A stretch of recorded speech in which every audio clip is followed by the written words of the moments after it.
Hey everybody, Breakthrough Health and Life Coach Glenn Hattem here. I'm here with my good buddy Dave Otto from the East Coast.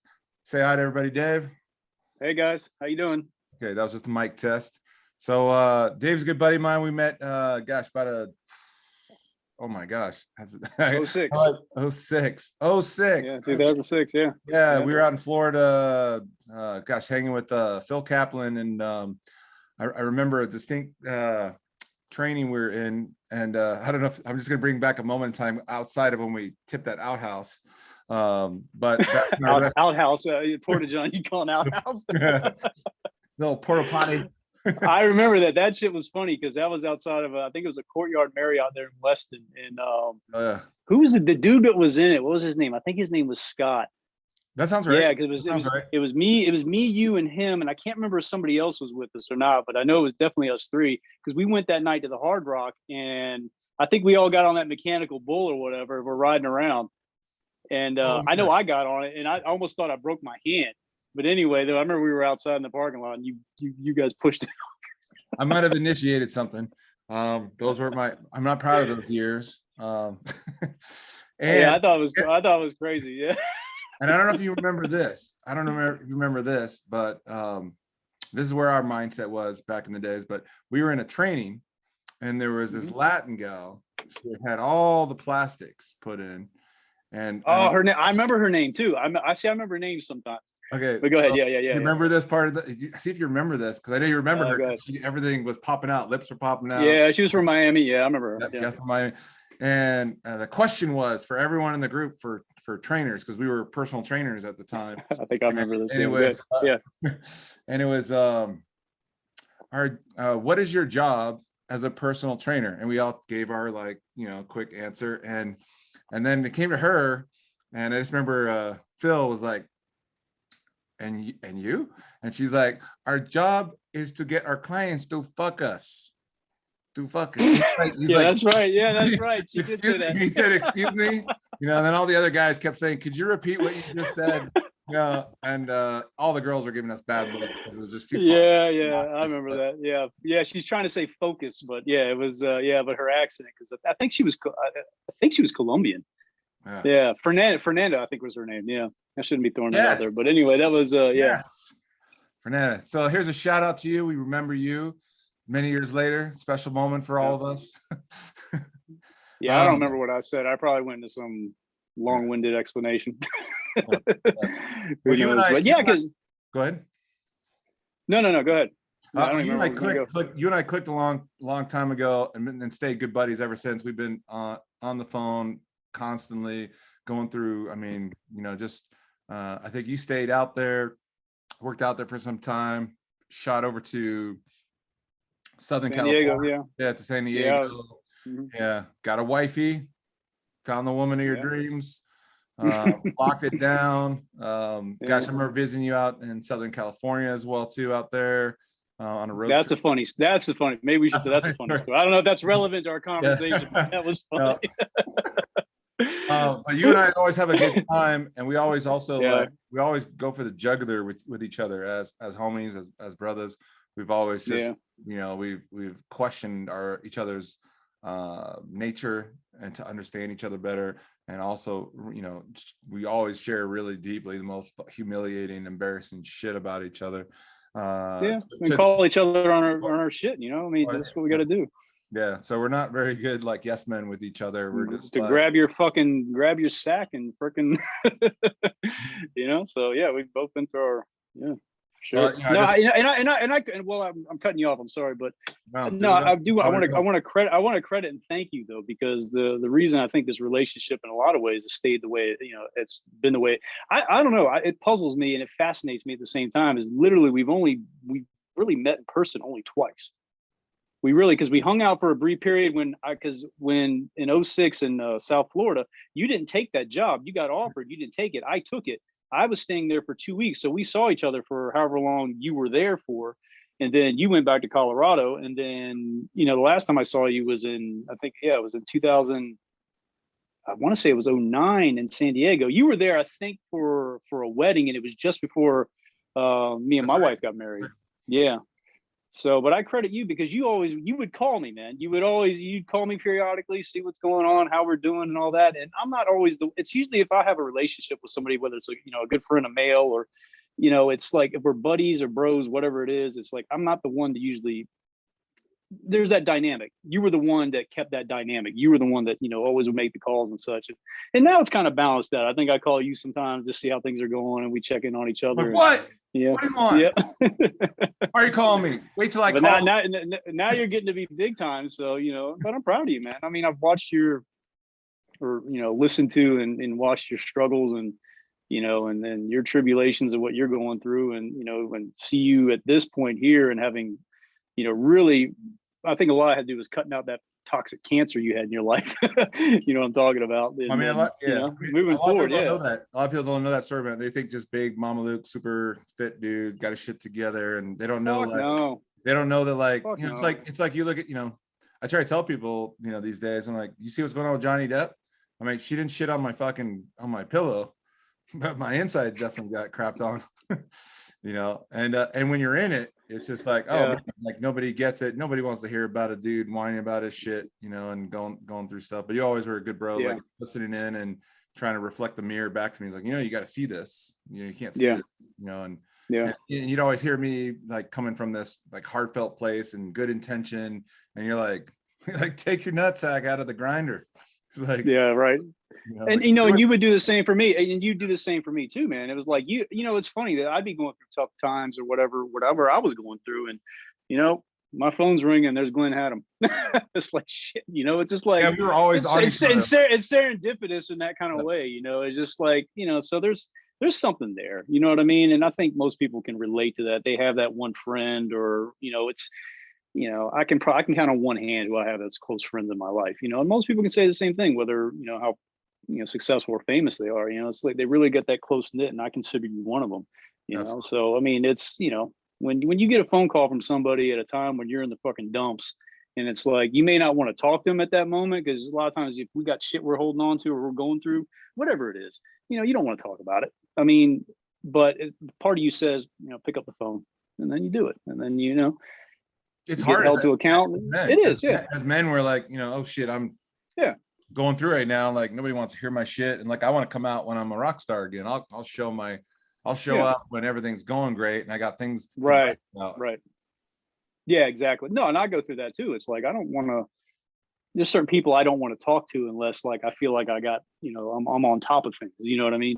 And it's foolish, I guess. You know what's funny? Today I was talking with one of my clients, and he shared how he just kind of went on a bender, and when he's on the bender, he called up, make apologies with all these people and reconnect with folks.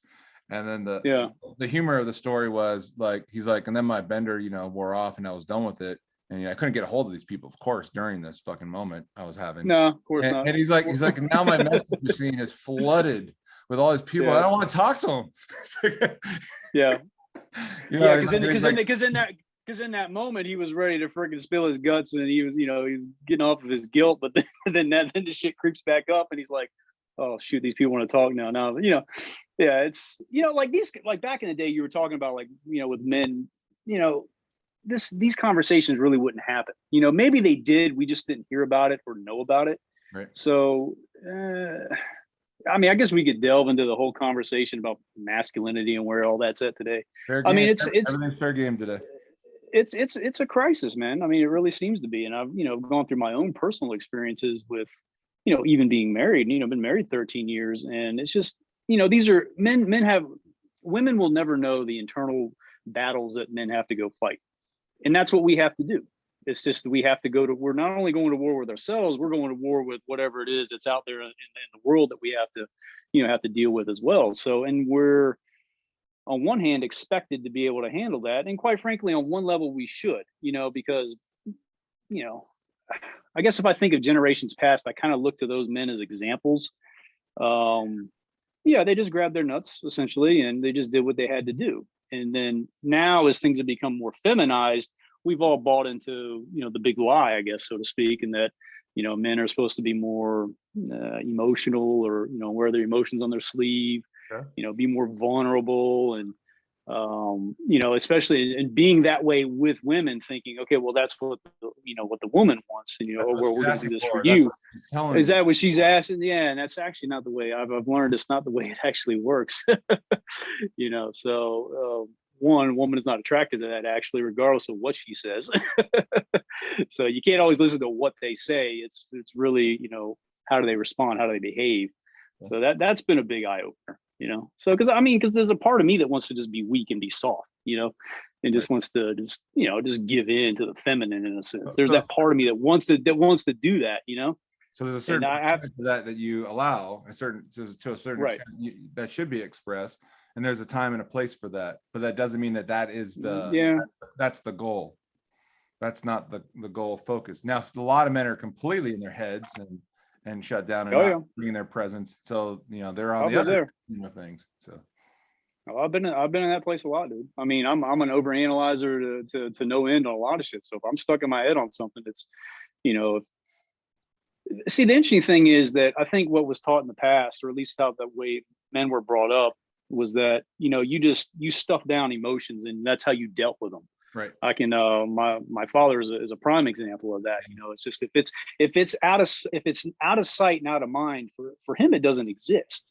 I think on some level he knows that that's not true, but that's the way he lives. But I think those older generations, that's what it is. It just got pushed away, and it never got adequately handled. Well, so I think the pendulums in life, they swing, from one end to the other, and they tend to, if it's not sitting in the middle, it goes to the extremes. So now I think we're in another extreme where it's like the talk about feelings, the talk about emotions, and I think it's gotten taken a little too far to one end, where men now are being overly expressive with their emotions, or their it's okay to be more feminine or something of that nature, and I don't think that's serving men as well as it should. And it's actually not serving women. Right. Do you think men ultimately are also bounce back by overcompensating then on the other side of this equation too as well? That could be happening. That may be happening now. I hope it doesn't, with the whole quote unquote red pill movement and that kind of stuff going on. But that's how life is, man. It's just that's the way they go. Some people are going to find that center point, and others are going to go to the extremes with it. That's just kind of the nature of life, and that's just what we're all here doing, is trying to find the truth in one way or another. Well, maybe share, Dave, a little bit about your journey and how looking back some years back to being a single guy and trying to figure out your place in the world, having some passion for you were very passionate about fitness at one time, baby oiled up and on stage, fitness shows, and now you're finally just kind of got back into your body and got back into boxing recently in the recent years. And I know we had talked about it for a number of years, and then you just locked and loaded and got after it, and it makes sense now, and it's an integral part of your life now. But maybe talking a little bit about how being in these certain responsibilities with yourself as a single person, then moving into being a family man, being a husband, having two incredible kids that you've raised, and just what happens. You're dating women from Latin culture, that brings all kinds of other elements and stuff, pizzazz to things, but also challenges. Like what, who have you had to like kind of wake up and become? Because I've been, you and I have been like, did you read this book? Get this book. Did you take that course? Right. Did you go see that guy? And I'm like, oh man, I just got a hit off that. We were kind of like addicts to a certain extent of like, personal growth junkies, and development. Well, still am, Yes. to some degree, but that's, where do you want me to begin? Okay. So back, what my 20s, I guess I could say, right around when we met. Yeah. When I was in the fitness industry, that was, I was, fitness and working out and looking good, that was strictly, mostly vanity for me. I only did one, I did one bodybuilding show. So that was a cool experience to do that, to develop the body, through exercise and nutrition, and get on stage and put on a little show. And that was cool, to kind of be for a few seconds, to like have like lights on you and, get to show off. And that was, and putting together a routine and all that. So that played to my desire, which is still here, for validation. It's just to get validation, and a lot of it is just female validation. So why do most guys get into exercise and working out? To get that validation from a woman. It would serve most, since we're talking about men here, it would serve most men probably better if they're gonna, getting into exercise and working out, for different reasons. I think that's probably why I fell away from working out for a number of years, is because that whole need for the validation was no longer necessary anymore. So no longer, but it wasn't a driving force, and I had a hard time trying to find a driving force, like, to get back to working out and just doing this, Yeah. Because having the muscles didn't really matter to me anymore. You get married, there's an aspect of you that gets complacent, so that was part of it. It's not like I was just sitting on my ass and just eating Cheetos and get fat, but it was, you start to prioritize other things. But yeah, I'm like, younger, it's about chasing tail and, just getting that female validation. And been there, mate. Been there. We were both culos. We both been there, as a trainer, it was, the biggest revelation I had was right in 2007.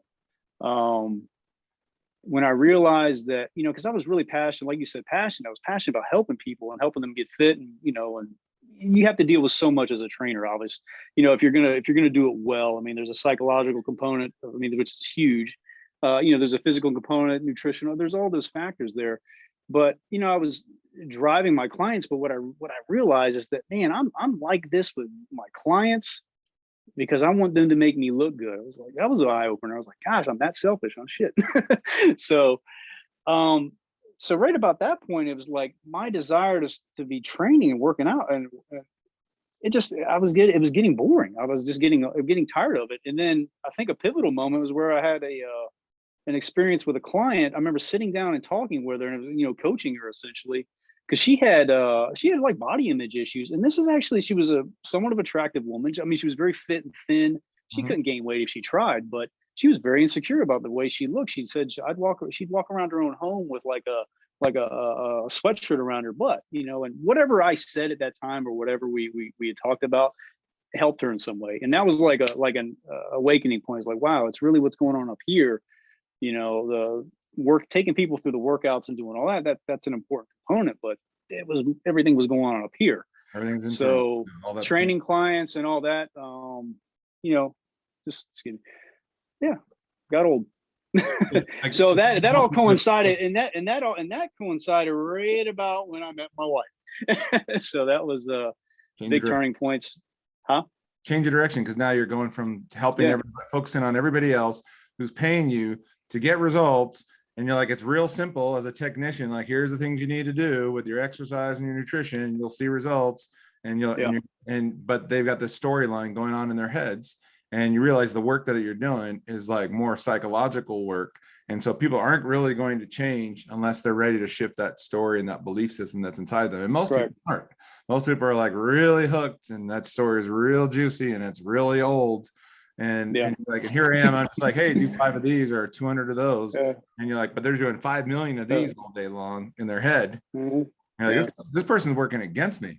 And how do I get them like working for themselves in this direction? And so that probably, I'm assuming, like, when you ran up against that, it's like, do I want to give all my devotion to other people with that, or I want to focus my energy, my life, and in a different. Well, I guess that's what I was going to say, is because I got, we all got our blind spots and our own, our own garbage we're dealing with, that we're, trying to, sift through and work it out and discard it. And it's like you said, it's a juicy story, whatever it is in your life. I mean, there's some juicy, really, really damn good, what's the word, like Oscar-winning performances in your own mind that you ain't gonna get rid of, and you're the center of it, you know what I mean? And why get rid of that story? Why get rid of the victim stories you have, or any of that stuff? Because it's starring you, and not only is it starring you as the victim, but you also get to be the hero. So why give all that up? So I always everybody, and we all got that. We all have that nonsense going on, man. So.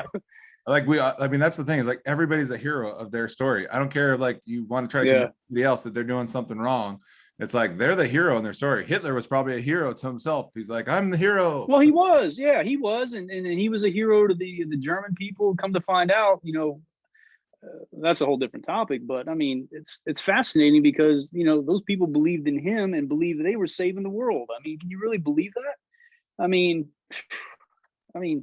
that's how crazy stories can be. I mean, lies. We can believe them. Yeah, it can not just pull you in, but it can pull a lot of other people in too. You know, and that's probably when you're a personal trainer. It's like, man, like here I am coming to help this person. Here's what we need to do. And before you know it, you're getting sucked into their story. You know, here's my limiting beliefs, and this is all the evidence why it can only be this way. And you're like, okay. Yeah. So, and that was a good time. You know, I think I was in that for about 6 years. Yeah, then when I met my wife, you know, of course we weren't married at the time, but that was a major turning point, because I'd just gotten out of a 4-year relationship, and then, you know, Catherine, she came into my life, and yeah, that totally upended things. And then, you know, she's quite a bit younger than I am, so that was interesting too. She wasn't even 21 when I met her, and you know, it was just the way I tell people the story is, you know, I moved all the way across the country on my last dime for a woman I'd only seen for 13 days. And that's literally what it was. You know, we talk long distance, but I mean, the face-to-face contact was only 13 days. And yeah, it was fast, you guys. Yeah. It was very fast. I mean, you know, if you look at the timeline, it's, you know, at the very end of 2008 is when I met her. And then in August of 2008, she came back to Florida to visit me. And then in October of 2008, I'm packing my car up and driving across the country. I mean, and from the moment I decided to make the move to the time it actually happened was only 4 weeks. Yeah, it was that fast. Now, looking back though, what I advise, I mean, it was a lot of luck. I mean, that's all I'm gonna say there. There was some divine ordination, or whatever you want to call it there, that or divine orchestration that allowed things to be where they are today. I mean, it's I really can't explain a lot of it. Now, looking back at my younger self, would I advise doing it? I wouldn't advise men today to like hope for that or anything of that nature. No, because that doesn't happen every day. I'm even reluctant to even tell other women that story, because they start getting all like dreamy eyed and crap and like, oh my God, why didn't that happen to me? Or they get resentful, one of the two. It's like it's right, that happened. So, huh? Yeah, and I was like, well, it happened to her. It happened to her, you know, or whatever. But yeah, because you know, it's a cool story. I mean, it is. You guys have with all of its ups and downs, and you know. Yeah, and then then not that, you know, again when I say in October of 2008, having moved to San Diego, and then February of 2009, so what, 4 months later, we're married. So, and then December of 2009, find out we're pregnant with she's pregnant with her first child. So boom, there's that, and then 2 years later, you know, we have our second, and then a couple of years after that, I take the bullets out of the gun, so no more on that one. So we stopped it too. But no, it's been great. I live a very ordinary life. I mean, there's nothing extraordinary about it. I mean, it's just a regular human experience. I probably downplay it, but it's you know, I wouldn't change it. I wouldn't change it. Now, as I said earlier, I'd probably advise men not to hope for something like that. I mean, there's a lot of things. I mean, the reason I say there was some divine orchestration there, obviously I believe in a higher power, but I mean, if I look back at who I was then, I mean, I wasn't in the capacity to like, I mean, I don't know how it happened. There was something there. I mean, financially, I didn't have things together. I mean, I'm moving in with this woman. I mean, it really should have been the opposite way around. Yeah, it's just crazy. I mean, find your place in the world. You were like, I don't know what I'm gonna do for work. You were bouncing around trying to things out. Yeah, I had no idea. Again, I was getting out of the fitness. I was like, I knew I was kind of done with the whole fitness thing. I mean, I ended up getting like 3 different jobs that I was working concurrently when I moved to San Diego. Yeah, I was bouncing at a nightclub, like Thursday, Friday, Saturdays. Hated that. Did that for a few months. Worked for this general contractor, just doing getting leads. That was it. Canvassing at these like trade shows and stuff like that. Briefly worked at a 24-hour fitness, and then I quit that to go work for this wine brokering job that I got fired from in 4 days, thinking I wanted to sit in a chair and cold call people all day. I mean, like a boiler room type situation. Hell no, I'm glad they let me go. Yeah. The one thing the guy said to me though, when he let me go, he says, "You're a good salesperson. I just don't think, I think this is too pushy for you. It's not a right fit." Hell no, I suck. I mean, I was not good, but I appreciated his statement there. That did help me. And then of course, then I got into the whole fire protection thing, and then that's where I've been since, which is crazy. I mean, I never would have chose that path, and I only got into that because I needed a job. And then I think I told you this story too. The week that I got this job working for this fire protection company, going around inspecting and servicing fire extinguishers, I had also landed an interview with Tony Robbins' company, because his office is in San Diego. I was looking into doing that one time. I was looking at the same. Did you really? Yeah, I was like, yeah. I didn't know what was entailed in it, but anyway, so I walk in there wearing, suit, tie, whatever, and go give my resume, and that's how I did things. I just walked in the door. I forget this online BS or making phone calls, well, unless it was long distance, but I walk in, I go to the door and get an interview, and then they left me a message, and then my stupid ass, I just got the job at the fire protection company. I called them back. I leave a voicemail for them saying, can we reschedule the interview? And so the lady calls me back and she says, "Unfortunately, we won't be able to do that." And then I was like, "Oh, okay." Then I got the full picture. You just don't do that. And but she says, "David, everything happens for a reason." And the way she said it was very comforting, and like, it was interesting but I didn't realize the truth of what she said till about 3 or 4 years later. And it was like, then it started to piece together. It was like, okay, this is where I'm supposed to be.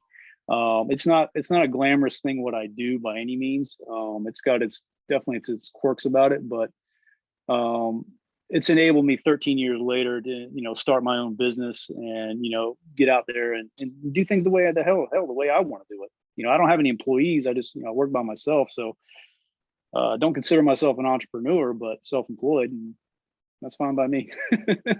It's hard to give up the freedom. Well, that's like you. That's like you, man. I mean, you call the shots. I mean, sometimes my dog calls the shots, but yes, yeah, it's just in my yeah. Well, that's a different conversation, But yeah, no, it's like I've scolded you on that one, but go ahead. Right.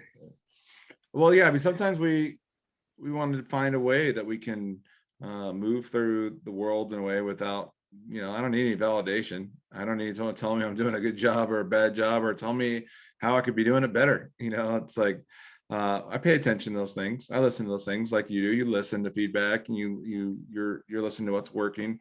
But you worked for a kind of a hard agency for a bit, working a number of years. The guy in San Diego, you worked for that outfit for a little bit when you got into this industry. Which the guy you started off with before you moved, wasn't the guy you worked there before you moved out to the East Coast? Oh, you talking about the fire protection company I was working for out there? Yeah.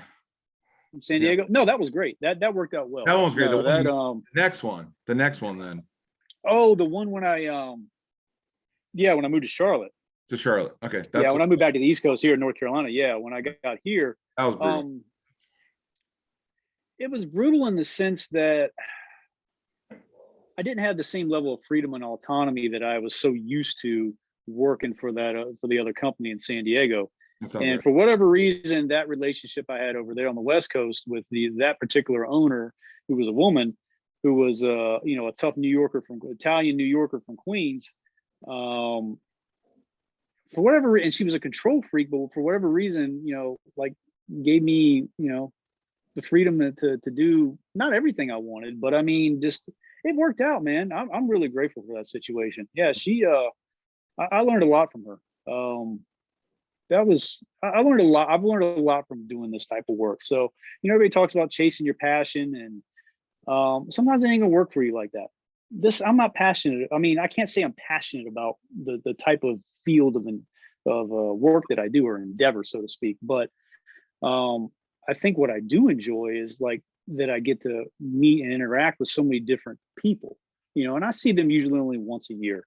But there's some, you get that cool connection with, you know what I mean? It is, and of course in sales and business, it is about relationships, but you know, you get to connect with people that maybe you otherwise wouldn't get to connect with. And, you know, I get to go into hundreds of businesses, and, you know, that's how I do things. So, so that you're very, very fulfilled in that respect from the work. In that regard, I think that's what gives me meaning.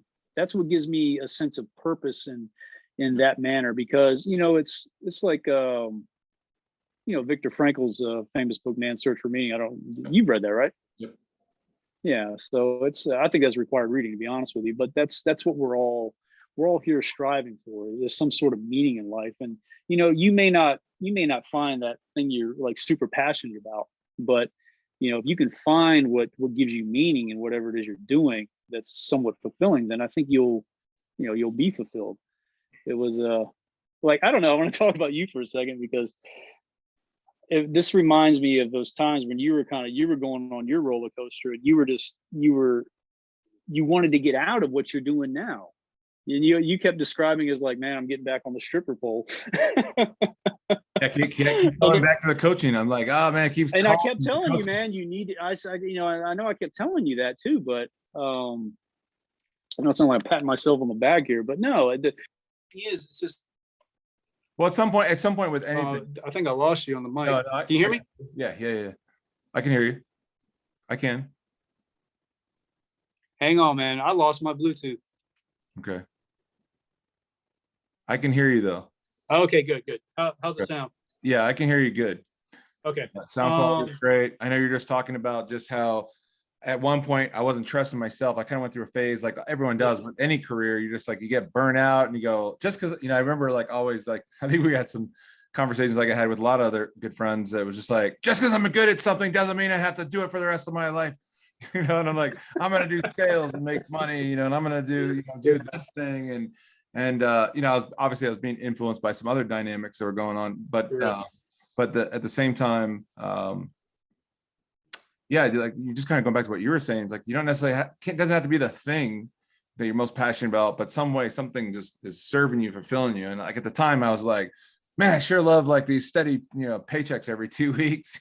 It's like, I could get really purposeful and impassioned about these big paychecks, you know, every couple of weeks, and just like shutting off my business mind on the weekends. Cause when you're an entrepreneur and you have your own business, you know, it's like, oh, there's an opportunity there on Sunday, you know, or Saturday, you know, that comes constantly spinning. And yeah, I know you were always encouraging me to kind of, you know, reassess and just step back and kind of get a reframe on things. And that all those seeds were always planted and revisited by me. So, I mean, I was argumentative at the time about it. I'm like, no, like you got out, I want out. Yeah, no, it's yeah, sometimes it's what it takes, man. You got to go off whatever, you got to take different paths and different avenues to kind of find your way back on the path sometimes that you were already on. It just, it then gets recontextualized and you see it from a different perspective. Definitely. You know what I mean? It's transfigured at that point, you know? So whereas maybe when you were, you know, doing essentially the same thing you were doing before, it was coming from a different place. It wasn't in line with, you know, who you were at that time. But as you've grown and as you've, you know, evolved, you know, yourself, then it becomes, you know, yeah, after you take a few side steps. I remember some of the jobs you told me you were taking. I did a few things for that little patch of years there. Just, man. And, you know, and at the same time, I don't know, everything that you do kind of wakes up maybe another part of you, another piece to the puzzle, so to speak. And so brings forth, I don't know, looking back now, not when you're going through it often, you know, as my experience has been, but looking back, I'm like, oh, that piece helped me doing that. Right. It's like you could work a job that you really hate and you work 14 hours a day. And then when you get to do your thing that you love doing, you're like, okay, now I can put in those 14-hour days to grind and get things launched, you know, effectively, you know, doing your thing. Like each thing kind of gives you a new muscle or skill set or perspective. But yeah, I think it's always great for people to try new things. You know, I've been in periods where I've tried a bunch of things and I've, you know, and then I've come back to here's what I'm great at, but how can I be impassioned with it again? You know, how can I be, for me, you know, I was a very, very passionate personal trainer when I was, first got into the industry. I was like, holy shit, I fucking love this. I can't believe I'm getting paid to do this, And then at a certain point, like, I fucking hate personal training. This is all bullshit. That's how most trainers are in the beginning, They're like, I just got my certification. They're gung ho as hell, man. It's like, and then they get to the reality. It's like, this is hard shit. Hard. You're sitting there listening to people who are, it's a lot of energy. Like, people don't realize that there's a very big difference from sitting at a computer and like doing some work, or and they're sending somebody some piece of paper or dropping something up. But when you're in somebody and they're listening to their turmoil and their challenges, and like they're bastardizing their lives, and they're coming to you to like, help me fix this. And I'm like, well, first of all, you got to like really like be committed to fixing it and wanting to fix it. And so there's that enthusiastic, my nature is always, I care so deeply about people, want to help them. And sometimes they don't care as much about, the project. They're just like, I just think it's really nice having you here to like talk with me, and but you got to shoulder, what's draining is you got to take on, you're taking on all that negativity, shouldering all that. Depending on what they're bringing to the table. I mean, it's like, it's that, that's tough. It can be draining. I mean, it's like, you got to really be coming from some kind of, a high space, man, if you're to deal with that, frequently. I imagine it's difficult for, psychiatrists and psychologists that are dealing with, I can't imagine some of these problems they got to deal with people. You know what I mean? It can't be easy. It can't be you're on that low negative energy frequency, that vibration. That's just, it's a lot of toxic energy. They don't realize that because they're in it, and but yeah. And I'm not, I just come in as like Captain Saver. And I'm like, all right, this person's got to save themselves. I'm here. I've got to take, a very observation neutral position to help them and reflect back to them when I'm seeing what they're doing. And also now, that's a challenge is to not self-abandon and to support someone to a certain extent, but like I said, not get your own battery drained. And while you're providing so much optimism and possibility for them, then at the end of the day, you're like, I don't really want to deal with people. I gotta be in a book with my dog and away from people at the end of the day, because the amount of energy you got to detox at that point. But I want to ask you a question. Yes, I've heard you use that term a few times, self-abandonment. What do you mean? What does that mean? Or what do you mean by that? When you just get pulled into someone's eruption with their energy that's spiraling. It's like I can lose my ground because I'm like, oh, this person's like really needing me more than they're now I'm going out beyond my you're getting pulled into their frame, so to speak. That'd be another way. Their drama, their reality, their projections on me, and all that stuff. And it takes a enormous capacity. And I always feel like I have that capacity to hold it. But times when it gets, it can get to a point where I'm like, I'll walk away and I'm like, oh, my body is thrashed, like I didn't get away with that. Like, I thought I could really hold that for them. It looked good, felt strong. I brought a lot of power and capacity, and then, the body's beat up afterwards. He's just like, oh, why do I feel like I got the flu after this conversation? Do you do anything to decompress from that, or I've learned to, I've learned to how to really cut that umbilical cord and cut that energy, put more protective shield up around that. But having not known that for years, there was always like, why am I like, I thought I could handle this stuff. And the impact on me was much greater than, that I thought. I was like, oh, I can handle it. I'm a rock star. I can deal with anybody's bullshit, any of their stuff. Like, I got them. I was like, I got you. I'm here for you. Let me give you everything I got.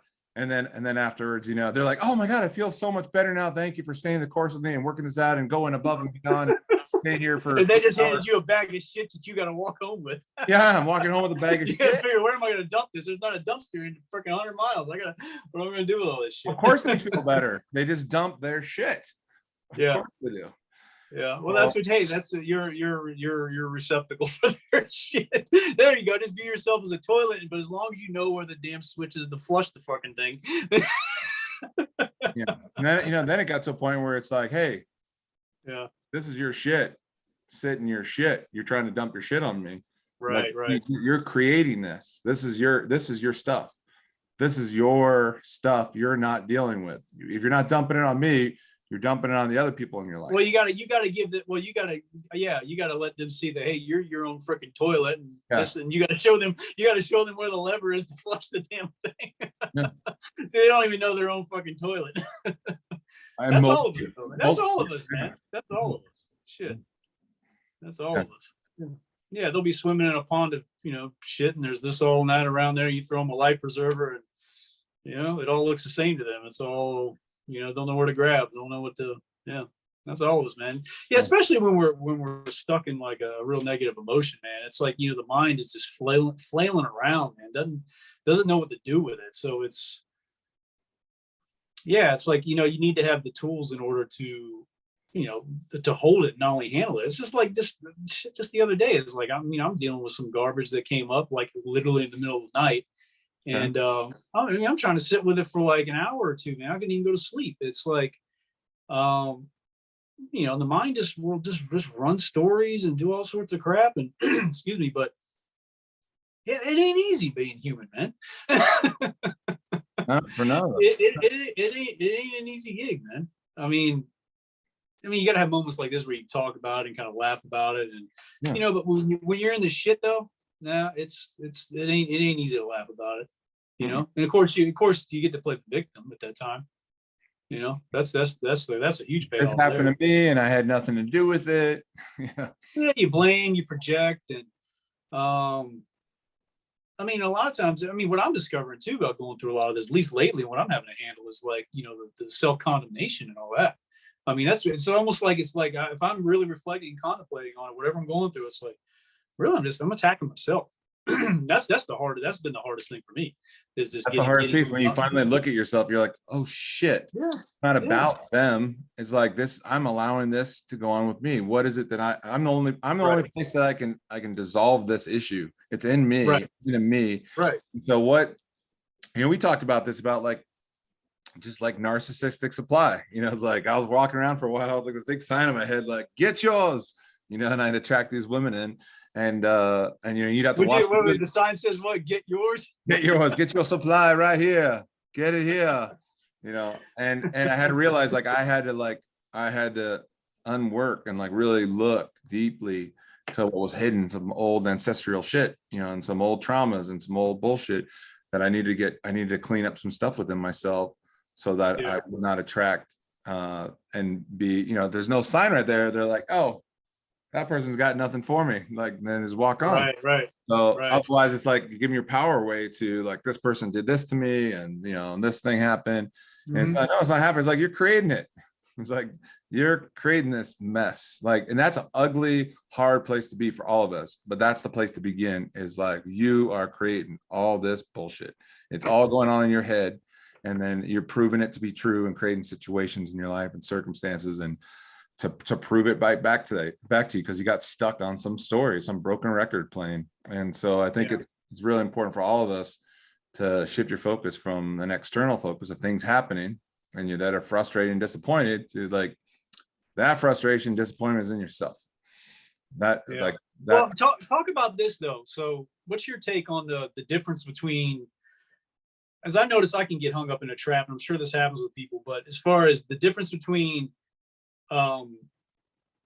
taking responsibility, like you're talking about, versus blaming oneself, because sometimes I think there's a fine line between those two. It's almost a razor's edge you got to walk between taking responsibility and ownership of a situation versus blaming yourself and wanting to take all this on.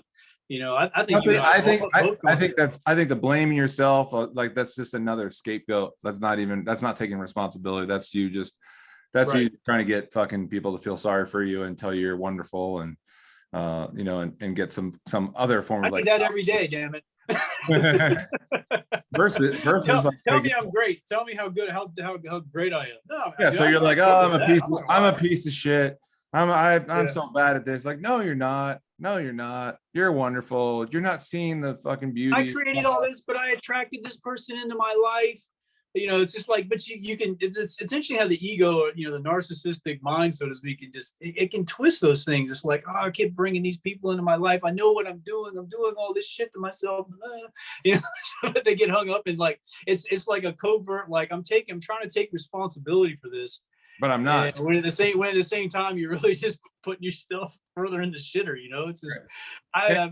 I don't know how to adequately describe it, but it's I think that's a trap a lot of people get hung up in, especially when they get on like the whole personal development and they just start doing spiritual work, and then they really begin to see that it's almost their own consciousness is really the deciding factor and really everything that they experience in life. And you got to be careful with that, how, because the ego is narcissistic at its core and will put everything me. Well, it'll use all, I always hear about like spiritual bypassing. You'll use spirituality as just another manipulative tool. Yeah, that's a good one. I've read this, I know this, it's like, yeah, but yeah. What did you extract from reading this? I think it's what's that movie with How You Like Them Apples, where the guy is like regurgitating, his last semester of teaching, and the guy in the bar calls Matt, I forget the movie with Robin Williams and Matt Damon, yeah. Good. It's Good Will Hunting then. Good Will Hunting. There's that scene where the guy saw the whole thing. Yeah. There's a scene in the bar where the guy basically regurgitates, some stuff he heard to impress some girls, and then he calls him out on that. He's like, "Oh, you read that this semester. Next semester, you're gonna read this by this person, and you're gonna be barfing that shit out. And you go, oh, then the next semester, you're gonna learn this stuff." And and then the whole thing comes down to like, "Hey, you want to step outside?" Just like, because I can get the girl, and so all of it's a bunch of BS, and so the whole thing is, how can we use what we're learning to come clean with ourselves and be really honest with ourselves and look at the parts we don't want to look at, that's like that are really ugly and messy and dirty and have costed us a lot in life already. And if we want it to not cost us anymore, can we wake up and become aware of these things and take a level of responsibility? And that level of responsibility, is the outward like reaction can go for a little while, but it's really a quiet, humbling journey inward of like sitting quietly with yourself and reflecting and like you said, you overanalyze and look at things and investigate how much of my stuff I'm saying is bullshit. How much is how much of like what, it's like checking in, like, what do I feel? What's true for me? What is it I don't want to feel? What do I don't want to experience? And if I say this or judge this person this way, then I don't have to feel that or look at that about myself. So I was like, oh shit, I spent a lot of my time in my life judging other people, judging myself, trying to manipulate and control things so I can get my way, and coming back to like, how's this work for me? Is my life working doing this? Like, I got all these things or created these things, but am I happy? Am I joyous? Am I finding bliss in this? Am I fulfilled?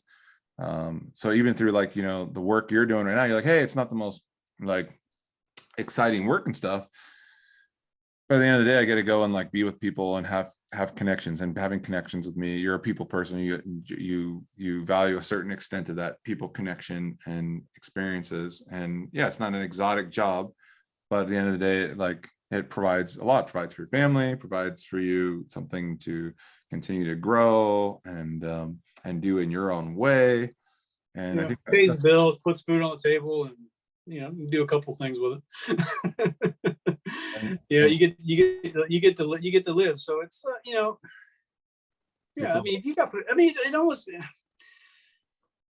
some ways it doesn't matter what you're doing.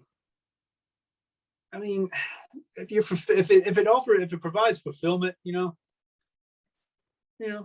can find happiness in that. And then but something's going to push you, or something's going to pull you to maybe doing more, and I can relate to that too. It's like, there's so much more I could be doing, but obviously I got hang-ups and there's shit in the way that, I don't want to own. And I say that I want to own them, or I'm certain that I know what they are, but in the end, I don't know.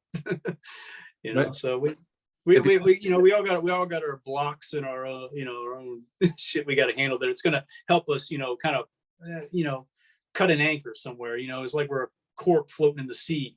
I always like this example of Dr. Hawkins. I talk about him a lot, but you cut an anchor. I mean, it's just the cork is going to rise of its own accord, once you let go of that which is, inhibiting you. So, so I think, the meaning I derive from whatever it is I do, if it's giving me meaning in some way, that helps propel you. I mean, that's kind of like, it's like you got the wind in at your back, to a certain degree, but you still got to steer the damn boat. Well, if you got to say like a last thing for our audience tonight, because I'm going to invite you back again, because you and I can talk for hours. If you were to kind of share something with the audience about just kind of living a good life, living an ordinary life, not having to try to do like the exotic, crazy thing. Like you've lived a really good life. There's a lot of love, and a lot of fulfillment, a lot of challenges, a lot of issues. And as you know, when you were training, you and I work with very wealthy people, and they got issues too, and they got big money, and they got big problems, and, they're more some are more fucked up than we are, dude. I mean, you've talked about some of your clientele that and that you've had over the years, and it's everybody. We all got problems, man. It's like a part of me loves to try to avoid problems and try to like live down this real basic path that doesn't like give me too much notoriety or this or that, where there's this other part of me that craves attention and validation and maybe fame on some level. And I live that stupid fantasy. Well, maybe it's not a stupid fantasy, but it's a fantasy. It's definitely there, where at the same time, I don't want the spotlight. But going back to the days when I bodybuilded, that was great at that moment. So some of the wealthiest people were some of the most successful people. You see the extremes with them too. You see some of the most humble, have the most humility, and they have great strength. And then you see some that are just completely off the rails, and you wonder, like, how do you get to this level? You seem like your morality is so out of whack. I'm a moralist at heart, I think. And you watch some of these people, the lives that they live, it's like, how do you get to that level? Come into too much power without the respect of it and the understanding of how to use it, how to be mindful with it. Because with power, you can be dangerous.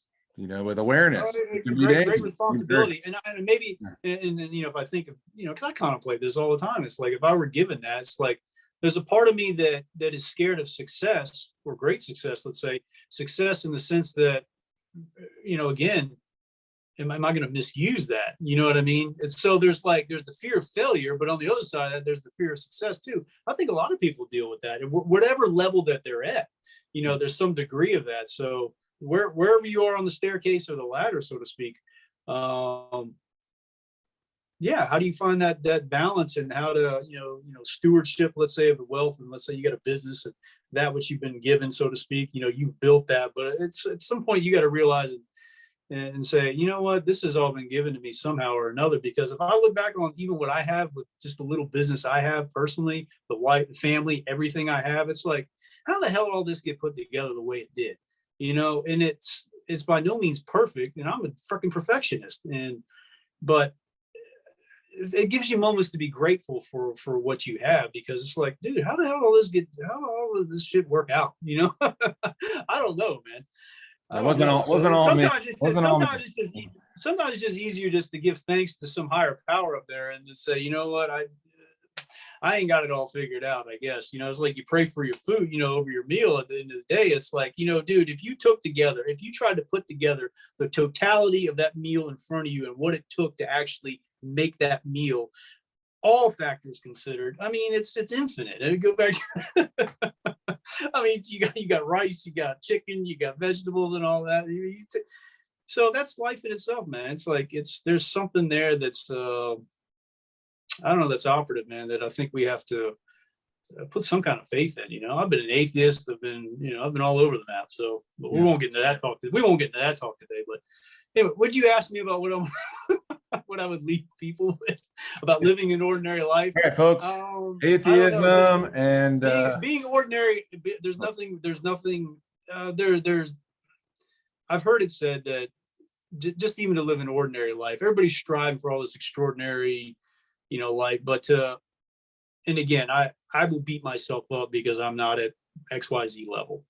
I love to do it, but having this conversation, it kind of brings out an appreciation for just, just having a regular life. I mean, in some ways, I mean, nothing, I mean, just like what most people live, you can have some gratitude and say, hey, this is okay. You know what I mean? It's not a bad gig, because we're all living,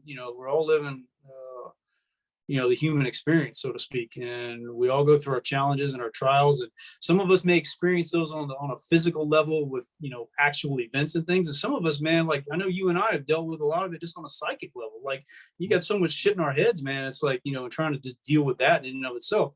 Honestly, it's probably no different.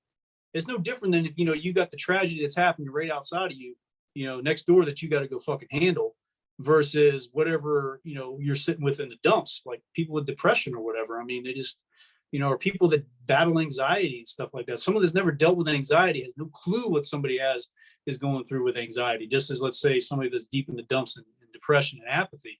Yeah. If you haven't gone there, or if you haven't actually attempted to even experience it on some level, you don't know what the hell they're going through.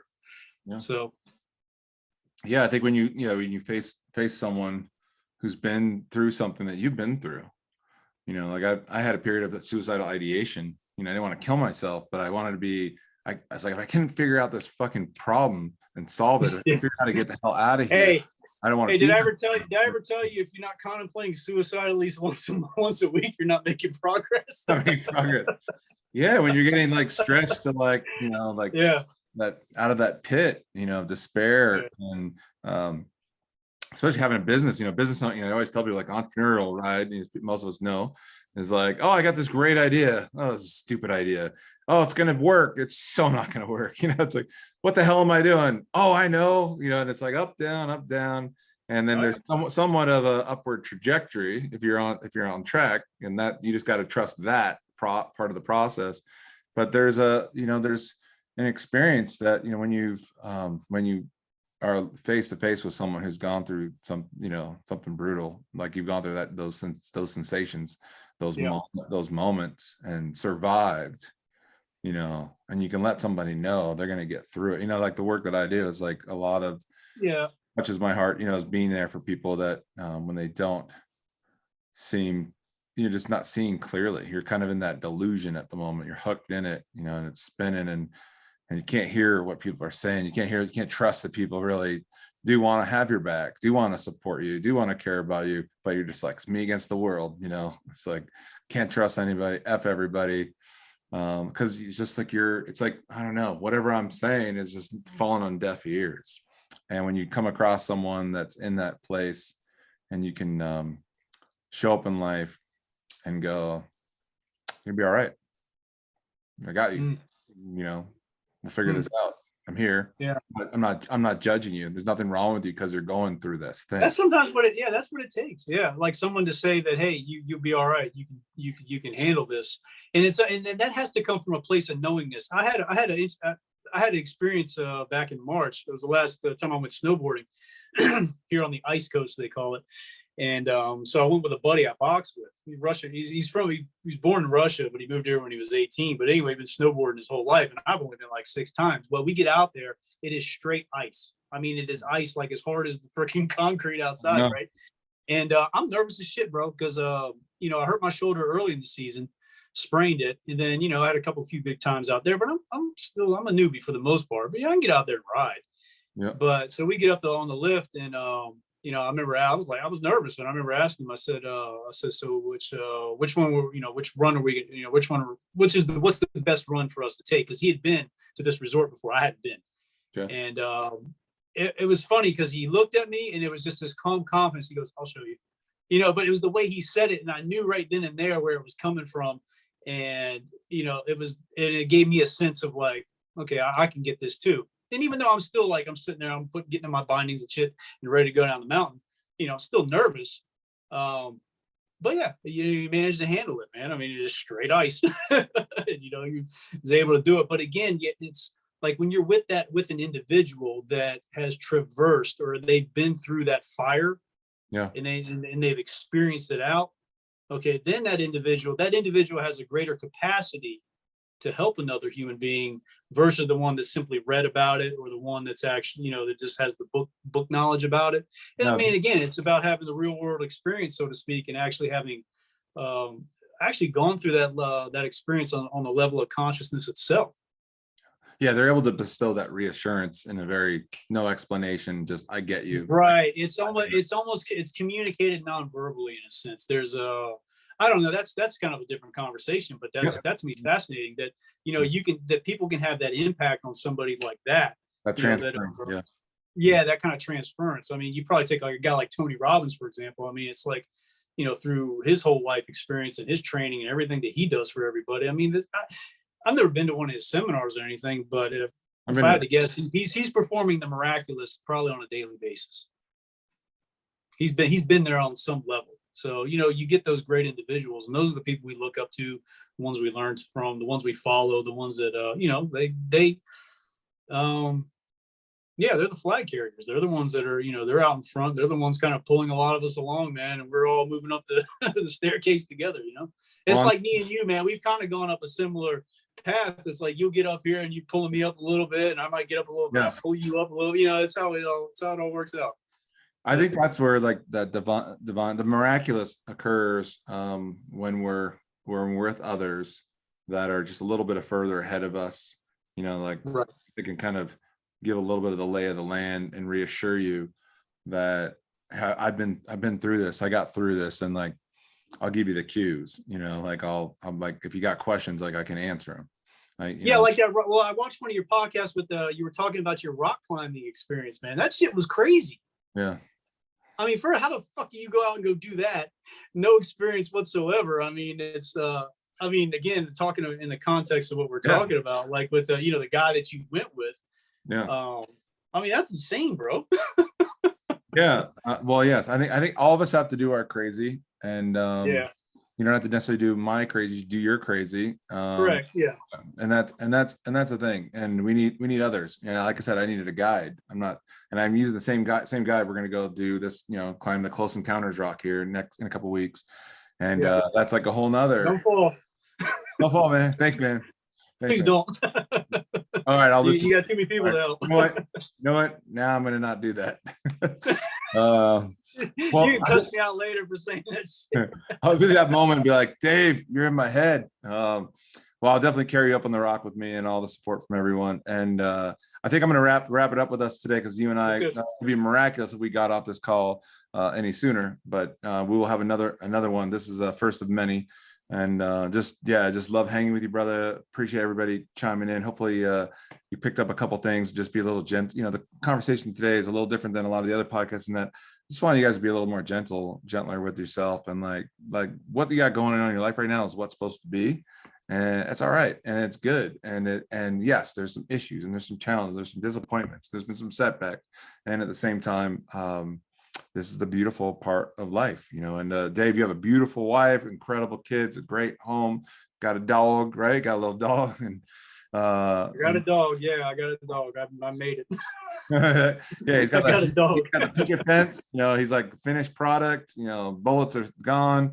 But like you've basically found a way to navigate life in a very truthful way for yourself, and that shines light on others, for others to have an example. Even if you got, you know, troublesome neighbors next door, you can make it work. Well, I mean, that's been a learning experience too. But anyway, yeah, I know we got to wrap up. So we'll talk about my neighbors. We'll start playing music again every time you bring. How are you doing with your neighbors? I'm like, well, anyways, just want to say thank you, brother. Thank you, everybody, and tune in for another free flow with me and Dave here coming up soon. I appreciate it, Glenn, and yeah, thank you, man. Thanks for having me on, man. I mean, when you first asked me, I was like, what the hell am I going to bring to the table here? I was like, I don't know what the hell I'm going to talk about. Isn't that crazy how we all are? We're all like, what do I got to say? Who's going to want to listen? Yeah, no, that was my first thought, but it was like, well, it scares me a little bit, so I know I should be doing it. So it's, but no, it's been fun. I enjoy it, man. I always enjoy talking to you. Love you, brother. And love you too. Yeah, whoever was listening, man, the best of you guys. And normally I give out information like, hey, here's how you get a hold of this, you know. You ain't gonna get a hold of me. You're like, don't call me. You ain't gonna find me online. No, I don't know this. But if you want to get a message, it's like I tell customers, either the only way you're gonna get with me is either I invite you in or you're getting referred. So I mean, that sounds arrogant, but actually, I don't have a website as asinine as it is. Yeah, no, I don't even have a website for my business. Been doing it. I'm in my 4th year. Yeah, I just go door to door, man. I go knock doors. I just go talk to people. This guy is still knocking doors like a boss. All right, I'm gonna say goodbye, guys. Thank you, Dave. Thank you, everybody. We'll see you on the next one. Thanks, y'all.